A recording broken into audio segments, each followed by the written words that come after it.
রাজধানীর সোহরাওয়ার্দী উদ্যানে চলছে খেলাফতে মজলিসের সমাবেশ। দর্শক, সেখানে রয়েছেন সহকর্মী শাহিদুজ্জামান সাকিব। আমরা যুক্ত হচ্ছি তার সঙ্গে। সাকিব, সমাবেশের এই মুহূর্তের কেমন পরিস্থিতি দেখছেন, কারা বক্তব্য রাখছেন জানাবেন এই বিষয়ে সার্বিক তথ্য জানবো আপনার কাছে।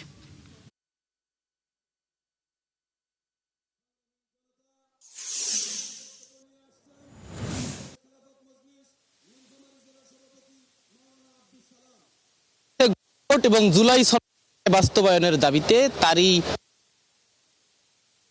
শরিক বাংলাদেশ খেলাফত মজলিসের আজকে সোহরাওয়ার্দী উদ্যানে বাদ জুমা অর্থাৎ দুপুর 2টার দিকে এই সমাবেশ।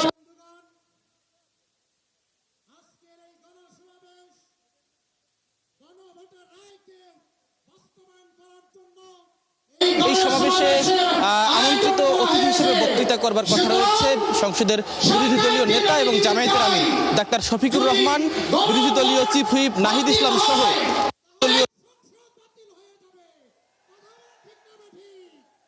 মামুনুল হক, তিনি গণসমাবেশে সভাপতিত্ব করবেন।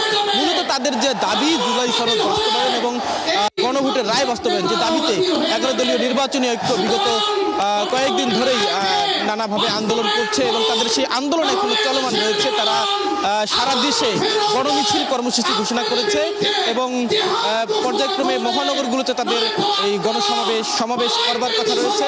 তারই অংশ হিসেবে এই 11 দলীয় নির্বাচনী ঐক্যের যে শরিক দল বাংলাদেশ খেলাফত মজলিস, তারা এই রাজধানীতে আজকের এই গণসমাবেশ আয়োজন করেছে। এই গণসমাবেশ থেকে তারা আসলে কি বার্তা দিবেন সরকারের জন্য কিংবা দেশের মানুষের উদ্দেশ্যে, কিংবা তাদের আগামী দিনের আন্দোলনের পরিধি কিরকম হবে, কোন দিকে যাবে, সে ধরনের বার্তা হয়তো বা নেতৃবৃন্দ দিবেন। 11 দলের নেতারাও বক্তব্য রাখবেন এবং এই দলের পক্ষ থেকেও হয়তো কোনো বার্তা দেওয়া হবে। আমরা রয়েছি সমাবেশ শেষ পর্যন্ত, সে বার্তাগুলো পেলে হয়তো পরবর্তী সংবাদ সংযোগে জানাতে পারবো। লাবণী, সাকিব, ধন্যবাদ আমাদের সাথে যুক্ত থাকার জন্য। আপনি থাকুন সমাবেশ স্থলে। নিশ্চয়ই আমরা সমাবেশের আরো তথ্য পরবর্তী সংবাদ সংযোগগুলোতে আপনার মাধ্যমে দর্শকদেরকে জানাতে পারবো।